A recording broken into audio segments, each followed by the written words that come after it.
இப்பவும் சொல்றேன், மக்கள் பணத்திலிருந்து ஒரு பைசா கூட தொடமாட்டோம், தொடவும் விடமாட்டோம், தொட்டா விடமாட்டோம். இதுக்கு முன்னாடி தொட்டவங்களையும் விடமாட்டோம்.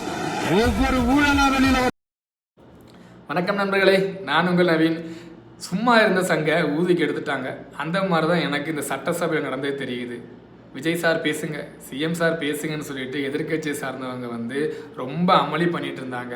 வெறுமையாக 40 நிமிஷம் மட்டும் தான் பேசினாரு. அந்த 40 நிமிஷத்தை கூட எதிர்கட்சியை சார்ந்தவங்க கேட்க முடியலை, கவனிக்க முடியலை.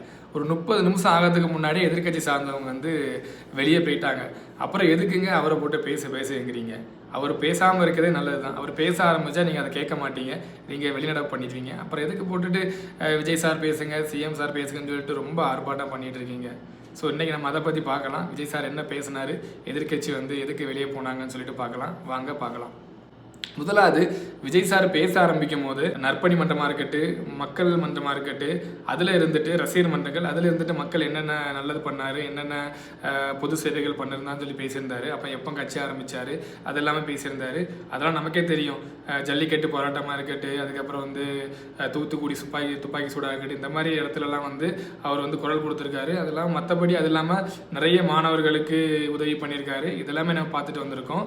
ஆனால் அரசியல் கட்சி ஆரம்பித்த உடனே நிறைய பேர் விஜய் சார் எங்கடா ஜெயிக்க போகிறாரு, அவருக்கு என்ன 10% 20% ஓட்டு வாங்குவாங்க, அதுக்கு மேலே ஒன்றும் கிடையாது, அப்படி தான் நிறைய பேர் யோசிச்சுட்டு இருந்தாங்க. ஆனால் மக்களோட நம்பிக்கையில் அவர் இன்னைக்கு ஆட்சியில் அமர்ந்துட்டார். ஆனால் அவர் சில முக்கியமான விஷயங்களை பேசினார். அதில் பார்ட்டி ஃபண்டு, டாஸ்மாக்ல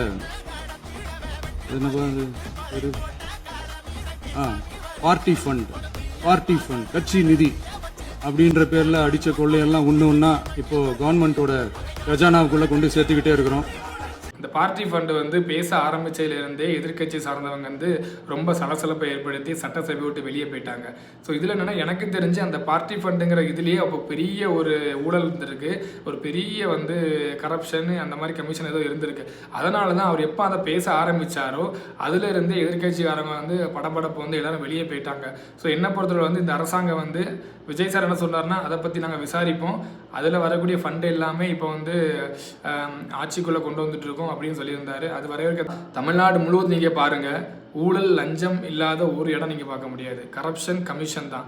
ஏன் சொல்கிறேன்னா, நீங்கள் ஒரு பிறந்த சர்டிஃபிகேட்லேருந்து ஒரு இறந்த சர்டிஃபிகேட் வாங்க, எந்த சர்டிஃபிகேட் வாங்க போங்க, ஒரு லேண்ட் ரிஜிஸ்ட்ரேஷன் போங்க, எங்கே போனாலும் லஞ்சம் கொடுக்கணும். கரப்ஷன் கமிஷன் இல்லாமல் நீங்கள் ஒன்றும் பண்ண முடியாது. அங்கே போனால் அது சரியில்லை, இது சரியில்லை, டேட்டு தப்பாக இருக்குது, சிக்னேச்சர் தப்பாக இருக்குது, அங்கே ஆதார் கார்டு தப்பாக இருக்குன்னு சொல்லிட்டு நம்மளை அலைய அடித்து ஒரு நாளில் கிடைக்கக்கூடிய சர்டிஃபிகேட்டை 1.5 மாதம் ஆக்கி நம்ம பைசா கொடுத்ததுக்கப்புறம் தான் அதே ரெடி ஆகும். ஸோ அந்த மாதிரி தான் பண்ணிகிட்டு இருக்காங்க. ஸோ அதெல்லாமே இந்த அரசாங்கம் கண்ட்ரோல் பண்ணுவோம், இனி இதுக்கு மேலே அந்த மாதிரி நடக்காதுன்னு சொல்லியிருந்தாங்க. இதெல்லாமே ரொம்ப வரவேற்கத்தக்கது. ரெண்டாவது நம்ம என்ன பார்க்க போகிறோம்னா, போதைப்பொருள். இந்த போதைப்பொருள் கலாச்சாரத்தினால தான் தமிழ்நாட்டில் அவ்வளோ பிரச்சனை. இங்கே பெண்களுக்கு எதிரான வன்முறையாக இருக்கட்டும், மாணவர்களுக்கு எதிரான வன்முறையாக இருக்கட்டும், இல்லை குடும்ப சண்டைகளாக இருக்கட்டும், இதுக்கு எல்லாமே காரணம் போதைப்பொருள் தான். ஏன்னா போதைப்பொருள் ரொம்ப ஈஸியாக ஒரு முட்டாய் சாக்லேட் கிடைக்கிற மாதிரி போதைப்பொருள் மாணவர்களுக்கு எல்லாருக்குமே கிடைச்சிட்டு இருக்கு. ஸோ அதை பற்றி பேசியிருந்தாரு. அதை ஏன் நீங்கள் முளையிலே கிள்ளி எறியலை அப்படின்னு கேட்குறாரு. ஏன்னா ஒரு விதை அதை முளையிலே கிள்ளின்னு சொல்லுவாங்க, அது வளரும் போதே அதை கிள்ளி எரிஞ்சிட்டா இன்னைக்கு இவ்வளோ பெருசாக வளர்ந்துருக்காது. இப்போ தமிழ்நாட்டில் போதைப்பொருள் மரம் மாதிரி வளர்ந்துருக்குது. இந்த மரத்தை இன்னைக்கே விஜய் சார் நீங்கள் வந்துட்டீங்க இன்னைக்கே கட் பண்ணுங்கன்னு சொன்னால் கண்டிப்பாக அது முடியாது, அதுக்கு டைம் ஆகும். என்ன பொறுத்தவரை அதுக்கு எப்படி 2 வருஷம் 3 வருஷம் 4 வருஷம் 5 வருஷம் கூட ஆகலாம். ஏன்னா அந்த அளவுக்கு இங்கே போதைப்பொருள் அப்படியே முழங்கி கிடக்குது. ஸோ அதுக்கு நம்ம விஜய் சாருக்கு டைம் கொடுத்து வெயிட் பண்ணணும். அவர் கரெக்டாக பண்ணுவார்னு எனக்கு நம்பிக்கை இருக்குது. மூணாவது என்னென்னா, இந்த பெண்களுக்கு எதிரான நடக்கூடிய வன்கொடுமைகள் தடுக்கிறதுக்காக சிங்கப்பெண் நடவடிக்கை கொண்டு வந்தோம். ஆனால் எனக்கு என்னென்னா, அவர் ஒரு விஷயம் சொல்லியிருந்தார், அது ரொம்ப பாராட்டக்கூடியது. எங்களோட ஆட்சியில் மக்கள் பணத்தை தொடமாட்டோம், மக்கள் பணத்தை தொடரவங்களை விடமாட்டோம், இதுக்கு முன்னாடி மக்கள் பணம் தொட்டவங்களையும் விடமாட்டோம்னு சொல்லியிருந்தார். இது இப்பவும் சொல்றேன், மக்கள் பணத்திலிருந்து ஒரு பைசா கூட தொடமாட்டோம், தொடவும் விடமாட்டோம், தொட்டா விடமாட்டோம். இதுக்கு முன்னாடி தொட்டவங்களையும் விடமாட்டோம். ஒவ்வொரு ஊழலா வெளியில வரும்போது மிக அருமையான ஒன்று, வரவேற்கக்கூடியது. ஏன்னா ஒரு ஆட்சியில் இருக்கக்கூடிய விஜய் சார் மாதிரிப்பட்ட ஒரு முதலமைச்சர் இப்படி ஓப்பன் ஸ்டேட்மெண்ட் பண்ணும்போது அப்போ தான் மக்களுக்கு நம்பிக்கை வரும். அப்போ தான் எங்கெங்கே எல்லாமோ லஞ்சம் வாங்குறவங்க கரெக்டாக பயப்படுவாங்க. புரியுதுங்களா? ஐயோ முதலமைச்சர் இப்படி சொல்லிட்டாரு, நம்ம வந்து லஞ்சம் வாங்கக்கூடாது, வாங்கினா நமக்கு பிரச்சனை ஆயிருன்னு சொல்லிட்டு பயப்படுவாங்க. ஸோ இது ரொம்ப வரவேற்கத்தக்கது. என்னை பொறுத்தளவில் வந்து நான் இப்போ கொஞ்சம் முன்னாடி உங்களுக்கு மென்ஷன் பண்ண மாதிரியே தமிழ்நாடு முழுவதுமே லஞ்சம், ஊழல் நிரம்பி இருக்குது, போதை கலாச்சாரம் நிரம்பி இருக்குது. இந்த போதை கலாச்சாரத்தினால தான் எங்களுக்கு உமனுக்கு அகெயின்ஸ்டாக உள்ள நிறைய பிரச்சனைகள் நடக்குது. அப்போ நீங்கள் வந்து லஞ்சம், கரப்ஷன், ஊழல் இதெல்லாமே நீங்கள் வந்து கண்ட்ரோல் பண்ணணும், போதைப் பொருளை கண்ட்ரோல் பண்ணணும். மூணாவது வந்து விவசாய கடன் தள்ளுபடி. ஆனால் என்னை பொறுத்தளவில் வந்து விவசாய கடன் தள்ளுபடியை வந்து முழுமையாக பண்ணலை. அவங்க வந்து எலெக்ஷன் ஸ்டேட்மெண்ட்டில் என்ன கொடுத்துருந்தாங்களோ அதை முழுமையாக பண்ணலை. ஆனால் அதை முழுமையாக பண்ணணும். விவசாயிகள் வந்து ரொம்ப கஷ்டப்படுறாங்க இந்த காலகட்டத்தில்.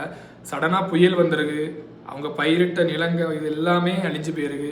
ஸோ அதுக்கு நம்ம ஏதாவது பண்ணணும். இரண்டாவது வந்து மழை இல்லை, மழை இல்லாததுனால தண்ணி இல்லை. இங்கே தமிழ்நாட்டில் உங்களுக்கு தெரியுங்களா, காவிரி பிரச்சனை இருக்குது, அது இதுன்னு ஊர்பட்ட பிரச்சனை இருக்குது. அதனால் ஒழுங்காக தண்ணி கிடையாது, மழை கிடையாது. அவங்க பயிரிட்டதை நேரடியாக வியாபாரம் பண்ண முடியலை. ஃபார் எக்ஸாம்பிள் ஒரு தக்காளியை வச்சுக்கோங்க. தக்காளியை வந்து விவசாயி வந்து பயிரிடுகாரு, அவர் நேரடியாக கொண்டு சந்தையில் கொண்டு மக்களுக்கு சேல்ஸ் பண்ணால் அவருக்கு வந்து நல்ல லாபம் கிடைக்கும். ஆனால் இங்கே இடைத்தாரர்கள் இருக்காங்க. இந்த இடைத்தாரர்கள் வந்து விவசாயிகிட்ட இருந்து கம்மியான ரேட்டுக்கு வாங்கிட்டு அவங்க சந்தையில் கொண்டு சேல் பண்ணும்போது ரொம்ப அதிகமான விலைக்கு வியாபாரம் பண்ணுறாங்க. ஆனால் இப்போ இந்த காசு யாருக்கு போகுது? விவசாயிகளுக்கு போகாது, இந்த இடைத்தாரர்களுக்கு தான் இந்த காசு போகும். ஸோ இதுக்கும் அரசாங்கம் வந்து முழுமையாக ஒரு நடவடிக்கை எடுக்கணும். அதுக்கப்புறம் வந்து என்னை பொறுத்தவரை கல்வி கடன், மாணவர்கள் வந்து நிறைய பேர் கல்வி கடன் வாங்கியிருக்காங்க. இந்த கல்வி கடனை கட்ட முடியாமல் நிறைய மாணவர்கள் வந்து கஷ்டப்படுறாங்க. அதையும் இந்த அரசாங்கம் முன் வந்து கல்வி கடனையும் தள்ளுபடி பண்ணணும். இந்த வீடியோ உங்களுக்கு பிடிச்சிருந்தா, நான் பேசுகிறது உங்களுக்கு தெரிஞ்சிருந்தா, இது கரெக்டாக இருந்துச்சுன்னா, நீங்களும் இதை தாங்க நினைக்கிறீங்கன்னு நினைக்கிறீங்கன்னா என்னோட சேனலை வந்து சப்ஸ்கிரைப் பண்ணுங்கள், லைக் பண்ணுங்கள், கமெண்ட் பண்ணுங்கள். மேலும் நிறைய வீடியோ நம்ம பார்க்கலாம். நன்றி, வணக்கம்.